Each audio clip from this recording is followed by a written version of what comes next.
The microwave clock glowed ominously 11:47 p.m., each digit pulsed with a quiet mockery. Late meeting, she had said, again working, an urgent deadline, the Sammerhurst excuses, each one a carefully woven lie she expected me believe I wasn't a fool, just a man desperately holding on to the remnants of what we once had. The house was silent, so silent that it only made a thunderous pounding in my chest more deafening. For the past hour I had paced the floor, each step sinking into the groaning floorboard beneath.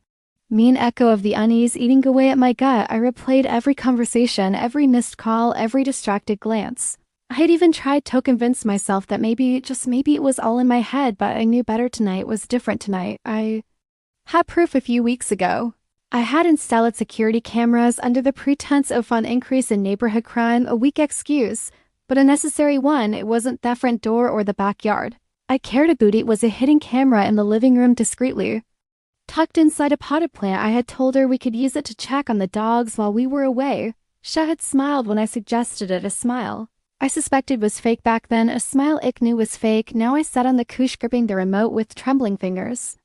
The TV screen flickered to life, displaying a live security feed. The living room was empty, bathed in the dim glow of moonlight spilling to the sheer curtains. Then the front door creaked open. The sound was barely noticeable, but it sent a jolt straight through me. A silhouette appeared in the hallway. Her shape was familiar, yet suddenly foreign. Her footsteps were too light, too careful, the steps of someone trying not to be heard, the steps of someone with something to hide. She slipped off her heels near the door, letting them fall carelessly to the floor. Her face wasn't flushed, nor did she seem exhausted from a long grueling meeting. Her hair was slightly messier than when she had left. Their lips just a shade redder, and then there was the faintest trace of a smirk, small but undeniable, triumphant. I pressed pause. Frozen on the screen was a woman I barely recognized anymore. Inhaled sharply, the air catching my throat. It was time. For weeks I had been preparing for this moment, carefully or persisting.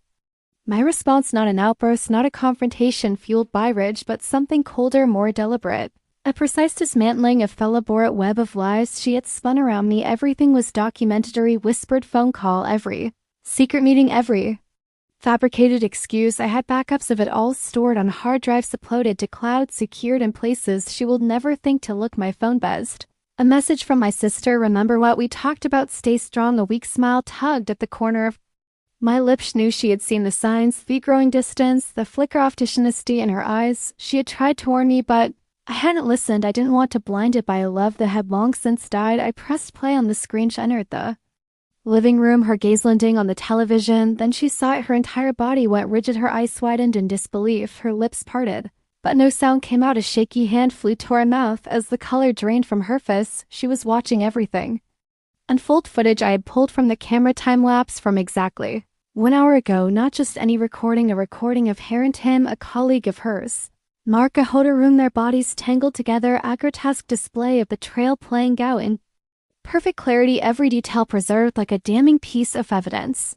The angle of the camera caught a variething, not just their faces, but the cheap hotel artwork on the wall, that brand of water bottles on the nightstand, details so specific she would never be able to deny them. Her legs gave out, she collapsed on the carpet, her expression frozen in raw horror. Her carefully constructed mask of professionalism and innocence had shattered in an instant, leaving her exposed, vulnerable. Her voice trembled as she finally managed to whisper, "Where did you get that?"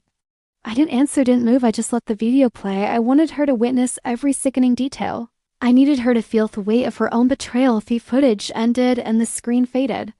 Top-like, the silence of the room was suffocating, broken only by the sharp uneven breaths racking her body. How long her voice barely carried, and fragile amid her gaze, my own voice steady and unshaken. Long enough. No, please, it wasn't. It didn't mean anything.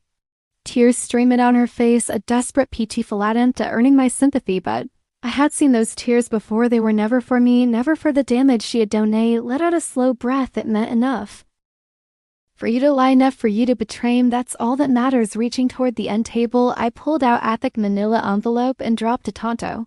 The coffee table with a heavy thud. Her eyes flicked to it, fear creeping into her expression. Hesitantly she reached for it. Don't, my voice cut through the air, firm and unyielding. Not yet.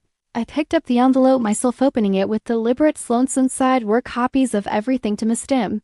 Footage from the security cameras, photographs she didn't know I had taken, undeniable proof of the night. Claimed she was at the gym but was actually with him, bank statements posing The extravagant purchases she had tried to conceal, emails she foolishly assumed were private, each one printed, each one condemning her face strained of color as I spread the evidence before her. This is just paperwork, she stammered, grasping at anything to downplay the truth. It's not the full story, there's more to it. I say nothing. Instead, I turned and walked toward my desk. From a drawer, I retrieved a USB drive, holding it up between my fingers.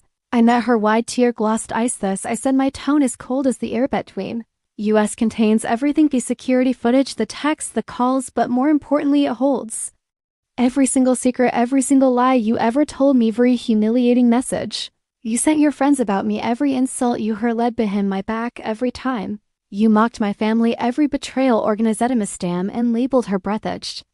What are you going to do?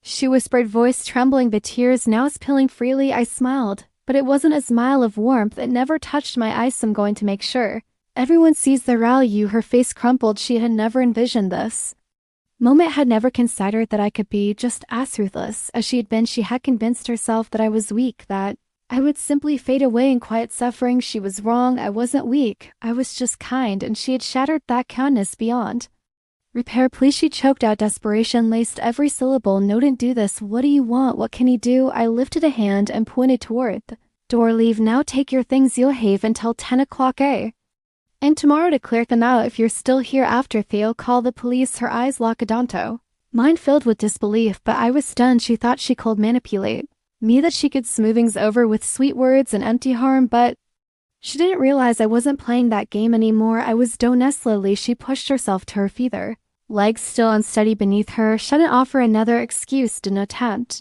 to plead her case. She just walked to the door, leaving her heels abandoned on the floor, an unspoken signal of her rushed departure. I watched her go, expecting to feel some satisfaction, some victory, but all that settled inside me was a strange hollow quiet. The anger that her, it was still there, but something had shifted. It wasn't alive anymore. It wasn't celebrating. I was just relieved, reaching for the remote.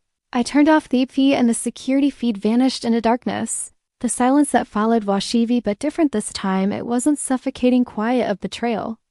It was a stillness of closure. I let my eyes roam over the house. The place that hadn't spent hours felt empty, yes, but for the first time it also felt clean. I got up, walked into the bedroom, and grabbed a bag. I wasn't staying here either. I had a new life to start. This house was drenched in too many memories, not just the recent ones filled with deceit and heartbreak, but the old ones too. The dreams we once built together, the whispered promises that had long since turned to dust. I didn't want to erase them, but I couldn't live among them anymore. Methodically, I packed just essentials: clothes, documents, my laptop, a few things that actually mattered to me. The rest could stay. It didn't feel like mine anymore. It was just a shell of a life I no longer belonged to. My phone buzzed. A message from my sister. You okay? Stared at the screen for a moment before typing back, yeah, I will be, and I'm in it. I walked to the front door and pulled it open, stepping outside. That crisp night air hit me, carrying the scent of approaching rain, fresh and clean, like the past was finally being washed